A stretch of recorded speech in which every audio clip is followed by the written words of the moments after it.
Demon Slayer est l'un des animés qui a le plus marqué ces dernières années. De par ses combats à couper le souffle et son animation irréprochable, nous a tous conquis le cœur au point d'être l'animé préféré de certains. Je vous propose aujourd'hui de faire un retour sur les scènes les plus épiques de ce chef-d'œuvre, un flashback sur Kimetsu no Yaiba, le crâne de l'infini. Dans cette scène, Tanjiro et son équipe vont monter dans un train afin de combattre le démon présent à l'intérieur. Le pouvoir de ce démon est de ployer ses cils dans un profond sommeil afin de les anéantir car ils sont le plus vulnérables. C'est ainsi que nos profondeurs vont faire des jolis dodos et vont lutter pour leur survie dans leurs rêves. Mais ces rêves ne vont pas durer long feu car au finish ils vont décapiter le démon assez facilement. Et c'est maintenant que la partie la plus intéressante du film commence. La troisième ligne supérieure, j'ai nommé Akaza, fera son apparition. Donc en gros il est venu terminer le travail étant donné que l'autre mère s'est fait tuer. Mais il va tomber sur Rengoku, le pilier de la flamme. Mesdames et messieurs, nous avons ici le meilleur combat de Demon Slayer. Rengoku va faire preuve d'une ténacité incroyable face à Akaza, mais malheureusement, aussi tenace soit-il, il reste un humain et donc il est fragile. Contrairement à Akaza qui guérit de toutes ses blessures, Rengoku enchaînait coup sur coup. Les images d'un Rengoku fragile nous ont tous rendus émotifs. Malgré toute sa puissance, malgré toute cette détermination, il était incapable d'en finir avec Akaza. Après une grosse dernière attaque, tout ce qui restait du pilier était de la fatigue et du sang. Et quand tout le monde croyait que ça n'était fini pour Rengoku, il va nous montrer tout l'étendue de ses capacités. Cette scène est tout simplement magnifique. L'animation, le suspense, il n'y a absolument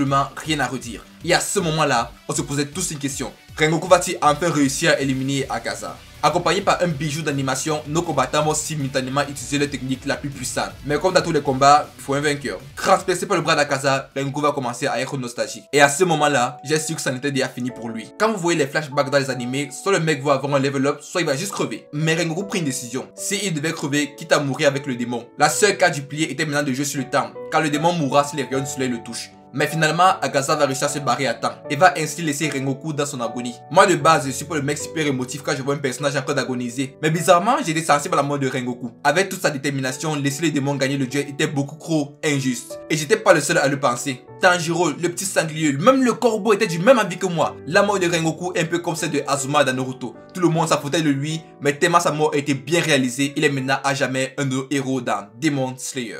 Le quartier des plaisirs. Pour la suite de l'aventure, nos profondeurs iront au quartier des plaisirs. Un quartier comme son nom l'indique, dédié pour le plaisir, si tu vois ce que je veux dire. Bref, ils vont s'y rendre afin de stopper les disparitions dans cette cité. Le démon à la cause de ce problème est Daki, la 6ème ligne supérieure. Sa particularité est qu'elle se bat avec des sortes de tissus suffisamment solides pour rivaliser avec des katanas. En plus, ils sont capables d'enfermer des humains à l'intérieur afin de servir de garde-manger pour le démon. Pendant que Tanjiro sera occupé avec le corps original, les autres vont privilégier le sauvetage des humains. C'est ainsi que Tengen va faire son entrée. Admirez l'aura, sa prose, bref, le mec est sacrément charismatique. Étant donné que les autres chasseurs ont tous découvert son garde-manger, elle va rabattre ses tissus sur elle-même afin d'être encore plus puissante. Pour s'amuser, elle va décider d'éliminer les humains présents dans les environs. Et comme tout protagoniste qui se respecte, une fois que les innocents ont été tués, le mec, il va voir un power-up. Tanjiro qui depuis le début du fight peinait à combattre le démon, il était maintenant capable de rivaliser avec la lune. Mais bien évidemment, son level-up fut d'un très court instant. Et très vite, il va commencer à avoir raison de ses blessures. Et au moment où personne ne s'y attendait, Nezuko fera son entrée en donnant un coup de pied sur la tête du démon, comme dans un ballon de foot en pleine finale de Champions League. À cause du sang présent dans le champ de bataille, sa forme de démon va prendre le dessus sur elle. Le côté positif est qu'elle va faire passer un saccadeur à Daki. Mais elle n'arrivait plus du tout à se contrôler. Tanjiro a par la suite été contraint de chanter une petite berceuse afin de la calmer. Tel un petit agneau, elle va se rendormir paisiblement. Tout comme Nezuko, Daki a aussi un grand fait aimant qui veille sur elle. En fait, c'est lui la véritable 6ème lune, du moins le plus fort, car Daki, on va se l'avouer, c'est un peu une fraude. Pour tuer la 6ème lune, du moins pour les tuer, il faut couper leur tête en même temps. C'est ainsi qu'ils vont se diviser en groupe de deux. Le sanglier et le somnambule vont s'occuper de Daki, tandis que Tengen et Tanjiro vont se charger du gros poisson. On va ainsi assister à un bijou d'animation. Les scènes des deux combats vont s'enchaîner sans nous laisser la moindre seconde pour cligner des yeux. Tellement le combat est rapide, j'ai même été obligé d'activer mon Sharingan pour le suivre du regard. Mais comme tu dis, face à des démons, cela reste un versus d'endurance. Plus les fights s'éternisent, plus les démons ont l'avantage, car eux, ils ont la faculté de se régénérer. Et ça, c'est sans parler du fait que Tengen en combat, tout en subissant les effets du poison dont il était victime un peu plus tôt. Mais malgré tous ces handicaps, il va quand même continuer à tenir tête aux démons. Il va même par la suite faire un bien face à Gyotaro et va ainsi laisser Tanjiro se joindre à Zenitsu et le sanglier. S'il y a bien un truc de marrant dans ce combat, ce sont les scènes où Inosuke parle. En fait, le mec il est toujours en train de dire des dingueries du style c'est le moment, allez avec moi mes sbires, surtout ne vous loupez pas. Genre le mec se prend littéralement pour le chef de la bande. Nos trois profondeurs réunis vont alors créer une équipe de choc. Nous avons Inosuke qui attaque de front, tandis que Tanjiro et Zenitsu vont couvrir les côtés. Admirez-moi juste l'harmonie, la symphonie, la symétrie dans les attaques. C'est tout simplement insane. Le sanglier va par la suite prendre l'initiative de décapiter le démon. Il a une technique assez spéciale pour le faire, mais au finish, il va réussir. Et au moment où personne ne s'y attendait, Gyotaro va venir enfoncer Inosuke avec ses sabres. Et c'est là que Tanjiro comprit. Si le démon a réussi à atteindre Inosuke, ça ne veut dire qu'une seule chose. Tengen a été mis KO. Et comme si ça ne suffisait pas, une lueur rouge qui est sûrement significative de mort morts vont s'approcher d'eux.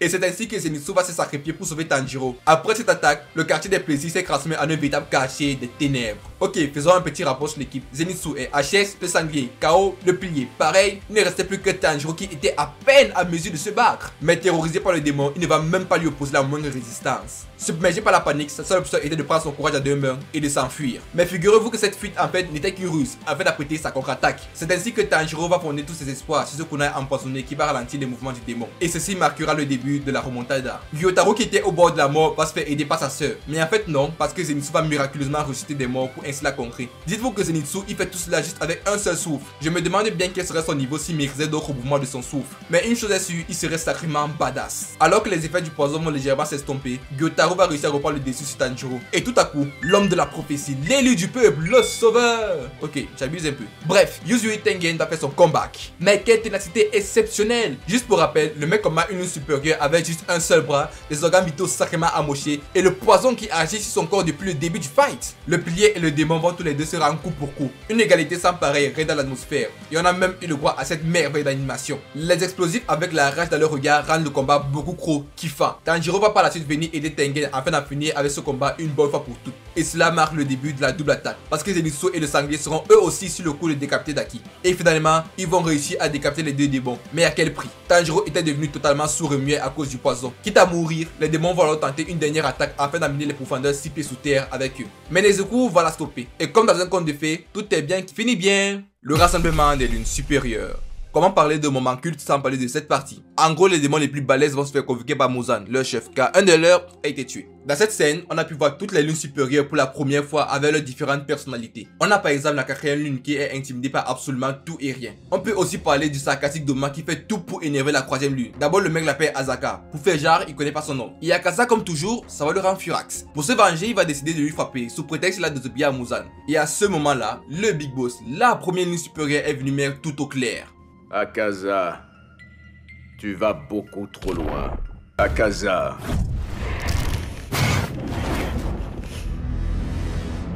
Si tu n'aimes pas une lune, alors entraîne-toi pour la combattre. Est-ce que mes paroles sont claires?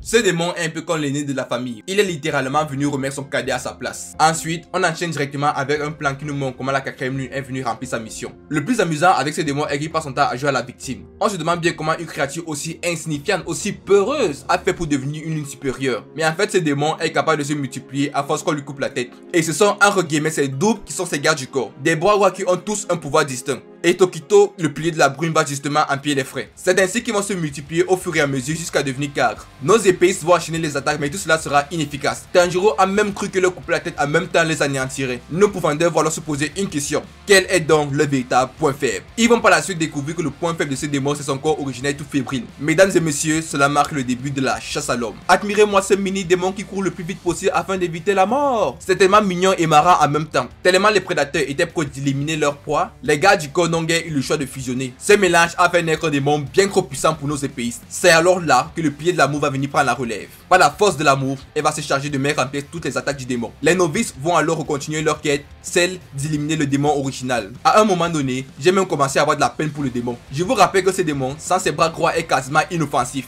L'attaquer sous cette forme, c'est un peu comme s'en prendre un nouveau-né. Malgré sa ténacité à la vie, le démon va finalement se faire attraper et cette fois-ci, il va prendre cher. Il va se faire calciner une partie de son corps et au finish, tomber au bord d'une falaise. À ce moment-là, il avait à peine de l'énergie pour continuer. Sa seule chance de suivre était de bouffer un humain afin de se régénérer. Et des humains, il y en avait. Propulsé par la puissance de ses jambes, Tanjiro va enfin réussir à trancher la tête du démon. Mais à ce moment-là, un autre problème fit surface. Le soleil va commencer à se lever et Nezuko étant un démon, elle mourra si les rayons la touchent. Et comme si ça ne suffisait pas, Tanjiro va s'apercevoir que le démon n'est pas véritablement mort. Ainsi, tel est le début du plus gros dilemme de l'anime. Tanjiro doit faire un choix. Soit il protège sa sœur des rayons du soleil pour lui sauver la vie, ou soit il abandonne afin de tuer une bonne fois pour tout le démon, avant que celui-ci n'ait mangé les pauvres petits forgerons. Imaginez-vous à quel point cette scène est stressante. Si vous étiez à sa place, seriez-vous prêt à sacrifier votre sœur afin de sauver 3 petits forgerons que vous ne connaissez même pas? Je pense que nous tous ici allons continuer à protéger nos sœurs. Nezuko constatant l'incapacité capacité de Tanjiro à faire un choix, elle va elle-même décider de se sacrifier. Et c'est à travers ce coup de pied que Tanjiro va voir toute sa vie défiler. Il comprend que tous ses souvenirs, tous ces moments de bonheur ne seront plus jamais réalisables dans le futur, car il allait perdre à tout jamais son tout dernier membre de sa famille,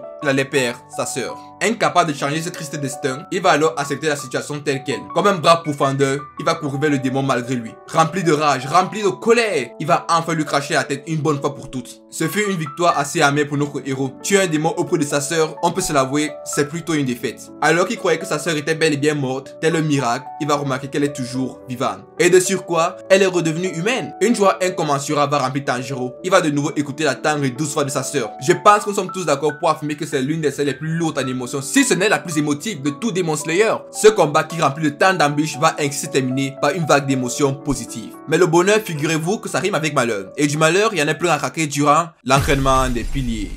Si un jour on vous demande la signification du mot charisme, je crois que vous pourrez leur montrer ce passage. Mais en vrai, niveau charisme, niveau BG attitude, il n'y a vraiment pas mieux. La tenue vestimentaire, sa marche pleine de confiance, il a même une aura autour de lui qui impose le respect. Alors, qu'est-ce que notre cher monsieur est venu faire? Muzan est venu dans ce repère afin de rejoindre son plus grand rival, le chef à tête de pourfendeur, j'ai nommé Maître Ubuyashiki. Après une très longue discussion philosophique, Muzan va finalement craquer au propos du maire et va ainsi décider de mettre fin à sa vie. Et à ce moment-là, la lettre fut donnée.